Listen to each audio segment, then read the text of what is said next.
You alright? My name's Paul, I've got autism, and I make random videos based on my version of autism and the way my head works, and I stick the videos on the internet just in case you fancy giving them a watch. And I hope you're doing alright. The other day, I read an article, and it stuck with me. I can't get it out of my head. So I thought the best thing to do is to do a video about it, give my rebuttal to it on the video, and hopefully it will escape from my ear, because they're called an earworm, aren't they, when you just can't get it out of your head. But ultimately, I'll read you the news article, which is from a leading neurologist. And the main point is that people who are neurodiverse, to use a term I'm not overly familiar with using myself, that giving people like that extra time in an exam is setting them up to fail. And I disagree. And I have a reason why I disagree. She's not seeing the reason why we need the extra time, in my opinion. But what I'm not going to do is flame, disrespect, be nasty, name call, because that person's not here. But if they ever want to come on a podcast, here's my open invitation so we can discuss it. And the reason I'd want to is this. My version of autism, according to this person, it's not autism. She doesn't say what it is, but it's not autism. If it's not moderate to severe with an impairment, it's not autism. If you can make videos on social media, it's not autism. If you refer to it as a superpower, it's not autism. If you ever celebrated being diagnosed autistic, it's not autism. And I find that fascinating. And the reason I find it fascinating is because that is one person's opinion who is not autistic. And I'm a great believer in you have to be autistic to know how it feels, your operating system, the way your mind maps, the way you process, the way you access and translate your emotion. If you are not autistic, you cannot do that. You can theorize it, you can't feel it. And the only way you can theorize it is if somebody tells you about it, because it is not something you can see. So a lot of people who do autism research have a predetermined outcome, choose a very small amount of people to run with, and they just see what they come up with. But to actually sit down and discuss with a self-aware autistic adult about autism, she believes that we are not a version of autism. So this is another reason why these experts and these researchers don't include us, is because they don't think we're autistic. And I find that truly fascinating, because that means people like myself, Autistic Not Alien, Gemma at Gemma's Journey Grace, Orion Kelly, Autistic AF, Purple Ella, none of us are autistic, according to this one person who's not autistic who says that they are an autism specialist. What I do find interesting is also the fact that she does feel a lot of people have chased after the diagnosis of autism, and that's why there's been the explosion of the amount of diagnoses of autism in recent years. But I never chased the diagnosis. I had friction with my entire environment, no matter where I went, all my entire life, and I am a pacifist.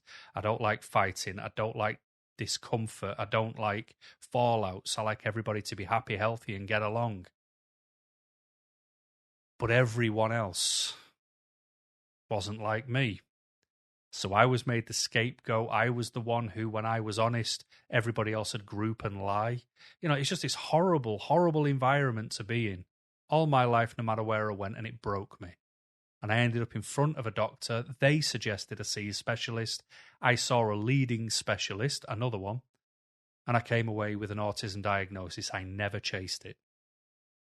But anyway, regardless of whether I did or I didn't, let's have a read of the article, and then I am going to give my rebuttal, if that's all right. And the reason I'm doing it is because nobody believes, or this person doesn't believe, should I say, that there is this version of autism. But yet you go to my Patreon, everybody else there is my version of autism. And we all get along fine. That's interesting. People from all over the world coming together in one place to get along and feel comfortable. Yet you can't say hello to your next door neighbour. Anyway, let's see what other comments do on this video. Let's see if there's anything that researchers could potentially study in the future. See if you're on my side or theirs. Schools should stop giving extra time to neurodiverse pupils in exams, says Neurologist. Extra time in exams is not healthy for pupils with neurological and developmental disorders, a leading neurologist has claimed. Almost a third of students are now given additional time during tests amid an explosion in diagnoses such as ADHD and autism.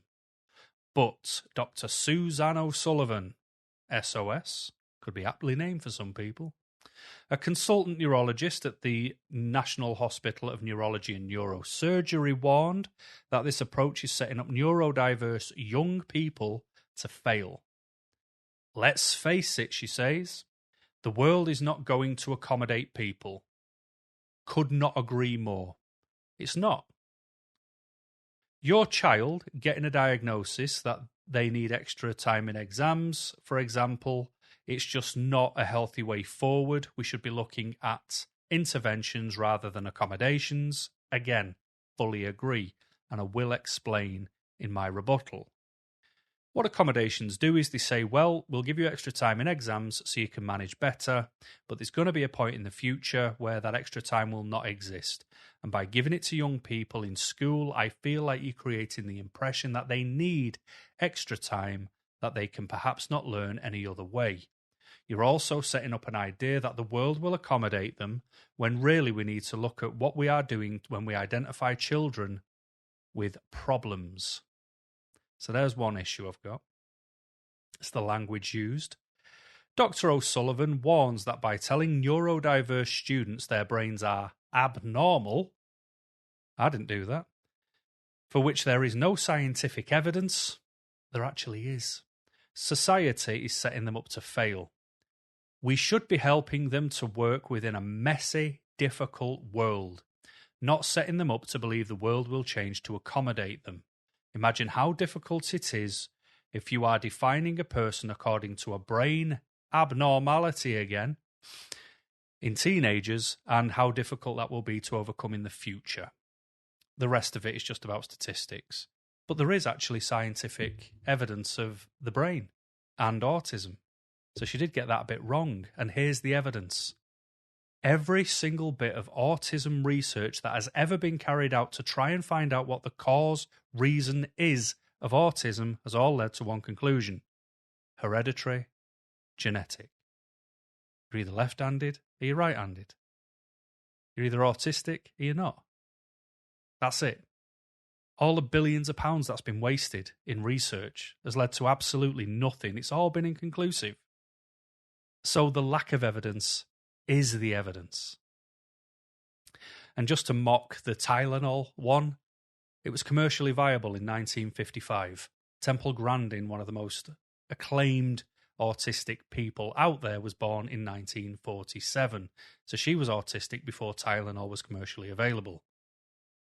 Oh, but then thinking about it, Temple Grandin would also fall under the not Dr. O'Sullivan's version of autism. So does Dr. O'Sullivan think Temple Grandin's autistic or not? Because that would be very interesting to know the answer to. But anyway, I'm going to put one big pin in the main point that she refers to, and that is that the diagnosis of autism should be an impairment, a mental health illness. Now, because of the pathologizing, you would take medication if autism was an illness. But you don't. You take medication by proxy of the autism. So you will take depression medication, anti-anxiety medication, sleeping medication, medication to encourage you to eat. You may take beta blockers like I had to do because I was broken by stress one too many times and I shook that much I couldn't even hold a cup of tea. But it's not for autism. It's the reactionary effect of being autistic, of what your environment and the way you're treated can bring. But let's pick on exams, because even though that wasn't really the point she was making, it's still interesting to use as a good grounding point, because I was diagnosed at 34, so I lived a life. I went through school, and people, I'm gonna bring this up. Whenever I tell people I was diagnosed at 34, they'll say, well, I was diagnosed at 75. That's nothing. You were still a young whippersnapper. Yeah, I was. But life is measured in what you've got to do with it, not how long it takes to do. So I led quite a few lives up to that point. So don't disparage the fact that it was 34 as if it's a soft number. I had a bit of a rough ride of it. All right, so, I remember, for the example for this video, what it was like going through school, getting no adjustments, no different timings for exams, and I failed every one of them. I got one GCSE, which was the grading at the time, and I got it in PE, which is physical education. Not going to do anything with that. Whereas I've done learning after my diagnosis of autism, and I've had the reasonable adjustments. So the reason they're needed, which I think is completely missed by this person, is we don't need it because we're thick and we just can't figure out what's being asked of us. The entire education system is inside out. You don't go to school for an academia year to then get info dumped on, expect to remember all of it, to then go to an exam when you've got no idea what the questions are going to be. Then you've got to go for it and get it done in an hour and a half. Go. Well, this doesn't make sense. Because what's unfair, and this is the part she misses a little bit, is we are being taught in a way that is not beneficial for us. There are better ways to learn.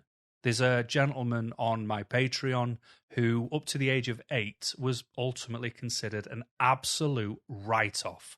This kid's going nowhere. He can't be taught. He's going to end up on the scrap heap. He had one teacher take an interest in him. And a year later, when they found the way he could learn, he was academically kicking the other kids in the dirt. He was flying off. Great reading, great work, and it was all because they found the way he could learn. So you're taking autistic people and putting them in an environment where, and in my opinion, it is a shocking way to learn. I'm terrible in a classroom. Absolutely shocking. So you want them to learn in the hardest possible way, which is the most frictionable against the way we're designed, and then expect them to answer the exam again in a design that is not for us. It doesn't work. So that extra time we need, it's not because we're being slow and we don't understand it. We're trying to make it make sense. It's like doing Duolingo. Like you're English, you're trying to learn Spanish and you can't speak it. Everything is that foreign language that you can't understand and you're consistently trying to learn it.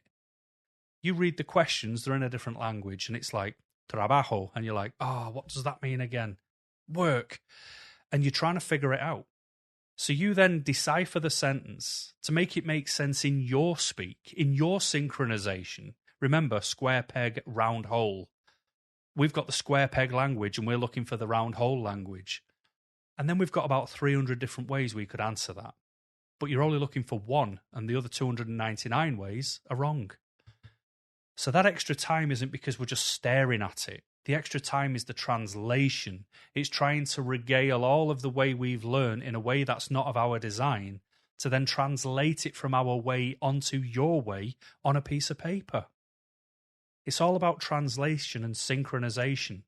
That's why the extra time is needed, but people don't know that because they're not autistic, and you need to be able to know that as your mental mapping process. I do, and I can verbalize it. That's why I'm verbalizing it now, to help others in case they can't. But that's what it's for. Moving on. Autism is not an abnormal brain. That bothers me when people use pathologizing language. It's a different brain. And a great example of this is, for something to be abnormal, there needs to be a normal. There needs to be a standard. There needs to be a measure. So what this person is doing is they're measuring non-autism as normal. But then they openly say that they shouldn't make accommodations to us, for us. We should just expect to go out there and deal with a messy, difficult world. But that messy, difficult world was made by people with normal brains. And we're being judged as having an abnormal brain because we don't fit in with a messy, difficult world. So the accommodation you should make is to accept us, not to say, just get on with it. Because it's not exactly a good standard normal, is it? You know, for example, I'm a pacifist. I hate any type of violence, disruption, argument. I think everything can be solved with an amicable conversation, no matter how different we are. And even if it's not solved, we'll agree to disagree, but we never need to resort to violence. Peace and calm rue the day. Truth, logic, justice, science, fact. Live in my world. It's absolutely fine. But I step foot outside of this front door and it is utter chaos. This country is going to hell in a handbasket. Half the world is. By people who are normal. We have 24-hour news network channels dedicated to highlight the atrocities of normal people that they do to each other and everyone else. So you'll forgive me for saying that if autism is an abnormal brain, maybe they need to switch their terminology, because I think an abnormal brain would live in a world like that and not see it as a problem. And if people need to be accommodated for because they can't deal with the mess and the difficulty, I don't think it's those people who are abnormal. I think they're absolutely fine. So maybe we need to just stop and think sometimes before we say certain things. Because, you know, the person doesn't agree with the term difference when it comes to autism, because it should be a mental health illness, it should be an impairment. But it is a difference because I operate differently. I've said it before. Apple exists. Android exists. They both have two different operating systems. They can both exist in this world. The problem only comes when one believes it's better than the other. No product is more inferior than the other. One of them could do with the other's benefits, and vice versa. They both have pros, they both have cons. We need to work together in order to eliminate the cons. So if a non-autistic person can help me make doctor's appointments, thank you very much. And I will help you manage your finances for the rest of your life. Because finance to me holds no emotion. It is digits on a screen, and then it becomes a game. Some people need to spend for a lifestyle. I'll show you if you can do it or not. But I would love other people to take control of my weaknesses, and I'll take control of theirs. So if they've got a positive for my weakness, we'll swap. If we all did that as a community, this world would be brilliant. But instead, we have a bunch of people saying, you're defective, you're abnormal. Let's cure you. Let's commit genocide on an entire load of people because we don't understand you and don't want to accept you. That's what it boils down to. Let's not pretend it's anything different. But having accommodations doesn't make people weaker. I'll give you a good example as to why. Accommodations I've had in education. Now, I was at a weakness by learning somebody else's style, doing exams in somebody else's design. I was falling behind. I've done learning later in life, and whereas I left school with 1 GCSE, which is nothing, I would be deemed academically inept with that. I've learnt things now in my design, the way I know I can learn, pattern recognition learning, where you take something, the finished product, And how many autistic people take a product that there is nothing wrong with and it is fully built, and we take it to pieces and rebuild it again? That's what you do with education. You show people what it is they should learn, and then you take it apart completely and then show people how to put all the pieces back together like you are building Lego. Like you've seen Lego books, it is one piece per page. You have massive booklets that come with it, and you build it flawlessly because there is no way you can go wrong. That is how you build autism learning, because every individual part you learn, you then knit it and stitch it together, and you end up at the end with tapestry that shows you how to do something. Info dumping at us doesn't work. So I left school with nothing, and I sit here today in my version of learning with those adjustments. I have 2 diplomas. That's not bad for someone who was educationally inept back in 1999. But without the adjustments, I wouldn't be able to be all I can be, because you're holding me back. It's not fair. It's like, well, there's millions of examples. I'll give some as I go through it. But in work, I have adjustments. And when I've told people, yeah, I have adjustments in work, I've got about 14 now. I've had people say, I wouldn't have you working for me then. And I say, that's perfect, because I would never want to work for someone like you. Because I've worked for people where I've mentioned something as an adjustment, and instead of taking the 5 minutes and the courtesy of just being nice and going, yeah, no worries, they will then waste 8 months, 8 hours a day, making your life a living hell to force you out. Shouldn't that be studied? Why do people do that instead of doing nice things? Why would they rather ruin everything than just be a good person? I don't know, but research that, not me. But with the adjustments that I've got in work, and I don't want to boast or backslap myself, but I'm proving a point of how useful we are when we're given the free run to be as creative and useful as we can be.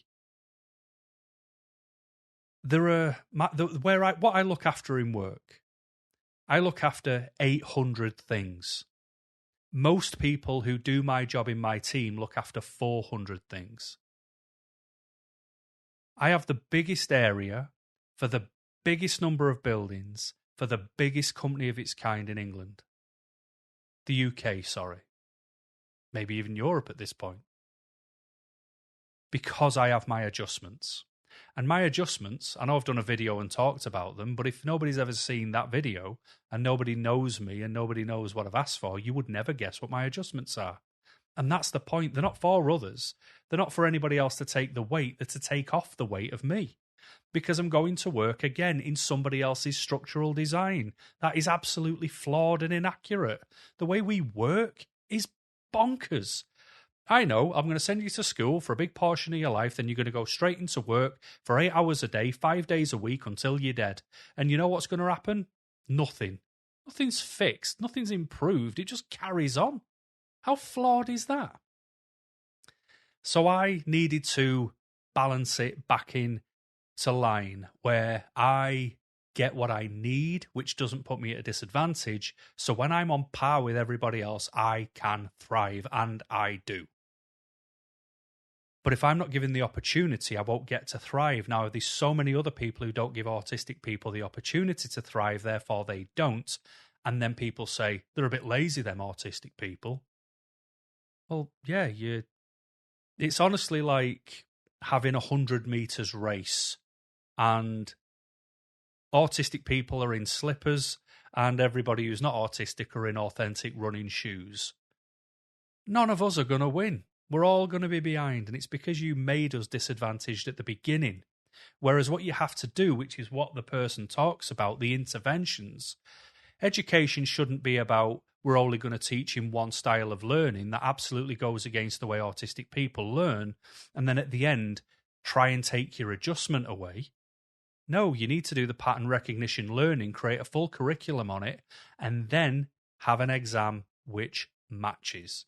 And do you know what I would love to do? I'd love to design it all for them. I could create a national curriculum for autistic people via pattern recognition learning, but I'll be damned if I'll do it for free. Because if they've got all the answers, well, let's see them come up with it then. But saying autistic people need to come up or need to cope with a messy and difficult world is extremely backwards. People should want to fix the messy world, not try and force other people to just take part in it to survive. We're already making all the adjustments we can. We're already trying everything we can to be a part of this world. We mask, and the only reason we mask is because people don't accept us. That's it. Otherwise, we could be our authentic selves, which is passive, no threat, and just get on with it. But we can't. That's unfair. But we're doing our bit to try and be accepting of everybody else. We just need a bit in return. We need the acceptance, not the accommodation. But anyway, I've spoke too fast for too long. The throat is starting to go, so I will try and wrap up on this. Calling autism a brain abnormality or a mental health illness shows how far people are from understanding what autism truly is. By discounting that this entire section of autism exists is worrying, because we are genuinely the only people who can translate autism to non-autism for non-autistic people. You cannot do it without us. For the last 80 years, you've proven that. And now there are self-aware autistic adults with no learning difficulties who can translate this for you and help you. And you still won't include us. That is just sheer ignorance. Speak to us, get to know us, challenge us. If you strongly believe we're not autistic, come at me with everything you've got. And I'll just invite your questions and take them and try and give you the strongest answers I possibly can. If you feel, as an autism expert, that you need to redefine this entire category of autism as something else, so be it. I'm not precious over the term of autism. But what you can't do is just think it's down to the fact that I don't want to take part in the world or I'm a bit too emotional or sensitive, because that's not the case. I have done nothing but work my entire life and fight. I've represented the fire service. Like I said, I've got quite a decent professional role that I have worked my backside off to get and work and continue to do. I'm not soft or sensitive by any measure. It's the world that is frictionable to me, and I am frictionable against the world. I am out of sync. Just like now, it'd be like the words not lining up with my mouth whilst I talk. That lack of synchronization causes difficulty to visually watch. That's what it's like for an entire existence. To reiterate that point yet again, a fish being judged on its ability to climb a tree will always believe that it's stupid. Because you've taken it out of its natural environment, it will never thrive. That is autism in the world we are given. You cannot be an expert if you only see autism for what it isn't.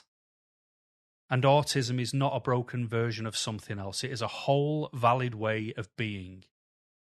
Because, as I've said before, if autism was the problem, then when I sit here all alone by myself doing my thing in my version of autism, I would deeply struggle. But I don't. The time I start to struggle is when I walk outside of that front door. This version of autism does exist. You'll see that by the comments. But anyway, I hope I made sense. I wasn't trying to lambaste the person because, like I've said, open invitation for the rest of mine and her days to have a coffee and a chat. So she can explain her side and I can explain ours. If you would let me talk on our behalf. But I just wanted to respond from an autistic mind to a non-autistic mind to let you know it's just not as simple as it can seem to be. Because sometimes you need us to give you the answers. But anyway, gonna go. And until we get to catch up again soon, my friends, thank you very much, as always, for watching. And keep smiling.